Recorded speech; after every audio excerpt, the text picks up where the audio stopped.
కోరతలేను. మీరు ఇచ్చిన ఎక్కడ మా కార్యకర్తలు అందరం మా నాయకులు అందరం కలిసి భాగ్యలక్ష్మి దేవాలయం దగ్గర కాషాయపు జెండాను రెప్పరెళ్తాం. ఆ అద్భుత సన్నివేశాన్ని చూపెడతామని చూపెట్టామా లేదా? ఇలా అందరు వచ్చినా లేదా? వచ్చిన వాళ్ళు భాగ్యలక్ష్మి దేవాలయం వేసుకొని చేతున్నారు ఒకసారి.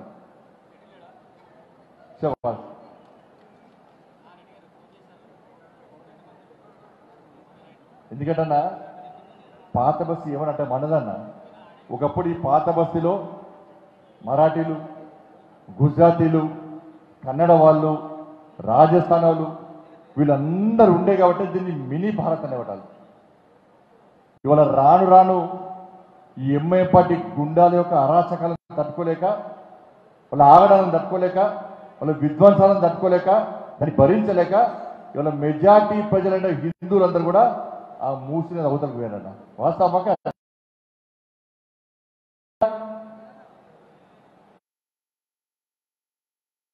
కార్వాన్లో బద్దం బాలరెడ్డి గారు కాశబ్దాన్ని రిప్రజెంట్ బద్దం బాలరెడ్డి గారు ఇవాళ ఇదే పార్లమెంటు నియోజకవర్గంలో మన హిందూ ధర్మ రక్షణ నిరంతర ధర్మం కోసం గోరక్షణ కోసం పోరాడేటువంటి మన రాజా సింగ్ గారు గోశామల్ ఎమ్మెల్యే. ఇదే మలక్పేటలో గతంలో మన సీనియర్ నాయకులు ఇంద్రసేన రెడ్డి గారు ఇక్కడ శాసనసభ్యులు. 3 పోయినాయా? 3 వచ్చినా లేదా? సాయంత్రానికి గుట్టలో మనమే ఉన్నాం, కొట్టాడుతాం లేదా? అరే ఈ 4 అసెంబ్లీ నియోజకవర్గాల్లో మనం మెజార్టీ ఉన్నప్పుడు, మనం గెలిచినప్పుడు హైదరాబాద్ పార్లమెంట్ కొట్టడానికి తక్కువ పెద్ద ముచ్చట్టు అదేమన్నా. ఇద్దరు రాజాబాబు అదే చెప్తున్నాడు అన్న, 4 అసెంబ్లీ స్థానాలు మనకు గెలిచే అవకాశాలు ఉన్నాయి. 4 అసెంబ్లీ స్థానాల్లో మనం గెలుస్తున్నాం. మనం ఈ గెలిచినాక ఇక్కడ హిందువులు ఒక్కటైతే ఈ పాత బస్తీ ఇవన్నీ కలిపితే ఏమవుతుందన్నా, ఇలా భారతీయ జనతా పార్టీ గెలుస్తుందన్నా, హైదరాబాద్ పంట పక్కా గెలుస్తామని చెప్పట్టున్నాడు. మైండ్కి తీసేయాలని అందరూ కూడా. హైదరాబాద్లో ఓఎస్సీ గెలుస్తున్నాడు, ఎంఐఎం పార్టీ గెలుస్తున్నది, మనం ఒక్కటైతామా యూనిటీ అవుతామా? అరే వాళ్ళు ఒక్కటైనప్పుడు, ఎంఐఎం పార్టీలు ఒక్కటైనప్పుడు మనం ఒక్కటి కావాలన్నా లేదా? అయిదామా లేదా? హిందూ ఓటు బ్యాంక్ ద్వారా గెలిచిందన్న, గ్రేట్ చేయకుండా హిందూ ఓటు బ్యాంక్ ద్వారా మాత్రమే గెలిచామని చెప్పి మోహమాటం లేదన్నా, భయపడే ప్రసక్తే లేదన్నా. హిందూ ఓటు బ్యాంక్ ద్వారా మాత్రమే గెలిచామన్నా కరీంనగర్లో. అరే ఆదిలాబాద్ గడ్డ మీద ఇలా బాబురావు గారు ఎట్లా గెలిచిందన్నా, ఈ సికింద్రాబాద్ గడ్డ మీద మన నాయకుడు కిషన్ రెడ్డి ఎట్లా గెలిచిందన్నా, ఈ హైదరాబాద్ లో ఎందుకు గెలవమన్నా, ఈ తెలంగాణ రాష్ట్రంలో ఎందుకు గెలవమన్నా? మన కేవలం 12% ఓట్ల ద్వారా మైనార్టీ సంతృష్టికరణ విధానంతో అధికారాన్ని చెలాయించి, అధికారం వచ్చిన తర్వాత వాళ్ళ ఓట్ల కోసం కక్కుర్చబడి పార్టీలు అధికారం వచ్చిన తర్వాత వాళ్ళ కోసం మాత్రమే పనిచేసే ప్రయత్నం చేస్తున్నారు. వాళ్ళ నరేంద్ర మోడీ గారి నేతృత్వంలోని భారతీయ జనతా పార్టీ ప్రభుత్వం కేంద్రంలో ఏర్పడిన తర్వాత ఇలా మతాలకు అతీతంగా, కులాలకు అతీతంగా, వర్గాలకు అతీతంగా అన్ని వర్గాల ప్రజలకు న్యాయం జరగాలని చెప్పి ఆలోచనతో ఈ శక్తివంతమైన భారతదేశ నిర్మాణం కోసం ప్రయత్నం చేస్తున్న పార్టీ భారతీయ జనతా పార్టీ. ఎన్నికల ముందు ఏ హామీలు ఇచ్చారో ఆ హామీలను నెరవేర్చుకున్న party Bharatiya Janata party. 370 article, ఇక్కడ చాలా మంది సీనియర్ నాయకులు, సీనియర్ కార్యకర్తలు, గతం నుంచి ధర్మం కోసం పనిచేసే కార్యకర్తలు ఉన్నారు, గతం గురించి కూడా సిద్ధాంతం కోసం పనిచేసే కార్యకర్తలు ఉన్నారు. అనేక సందర్భాల్లో 370 ఆర్టికల్ రద్దు కోసం ఇట్లాంటి సదస్సులు వేల సంఖ్యలో నిర్వహించినాం. జమ్మూ కాశ్మీర్ నుంచి మన కార్యకర్తలు వచ్చారు. 370 ఆర్టికల్ రద్దు కోసం ప్రాణ త్యాగం చేసే కార్యకర్తలు వచ్చారు. తల్లిదండ్రులను కొడుకుల ముందు అట్టమార్చారు, కొడుకులను తల్లిదండ్రుల ముందు అట్టమార్చారు. 370 ఆర్టికల్ రద్దులు వ్యతిరేకించుతున్నారు.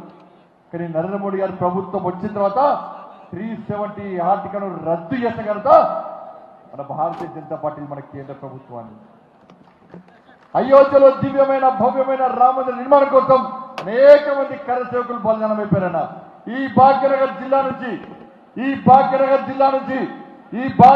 అనేక మంది కరసేవకులు చంపారన్న. 2 దఫాలు పోతే మొదటి దఫాలో మూర్ఖత్వం ములాయం సింగ్ జరిపిన కాల్పులో అనేక మంది ప్రాణత్యాగం చేసిరన్న.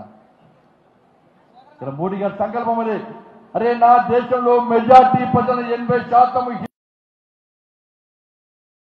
హిందువుల దేశంలో నా రాముని గుడి కట్టడానికే ప్రాణ త్యాగాలు చేసేటువంటి స్థాయికి వచ్చినామంటే మనం ఏ స్థాయిలో ఉన్నా అని చెప్పి అలా ఆశ్చర్యాన్ని వ్యక్తం చేసి నా కార్యకర్తల బలిదానాలను ఊరికెవడాను, నా కరసేవకుల బలిదానాలు ఊరికెవడాను, నా కరసేవకులు ఏ రామ మందిరం కోసం బలిదానం చేసిరో, ఏ విధమైన త్యాగం చేసిరో వాళ్ళ త్యాగాలను వృధా పోని అని చెప్పే వాళ్ళ త్యాగాలను స్మరించుకుంటూ ఇలా హిందువుల ఆ రాజ్యదేవైన శ్రీరాముని జన్మించినటువంటి ఆ జన్మస్థలంలో అయోధ్యలో దివ్యమైన భవ్యమైన రామ మందిర నిర్మాణాన్ని నిర్మిస్తున్న కనుక మన ప్రియతమ నాయకుడు నరేంద్ర మోడీ గారు అన్నారు.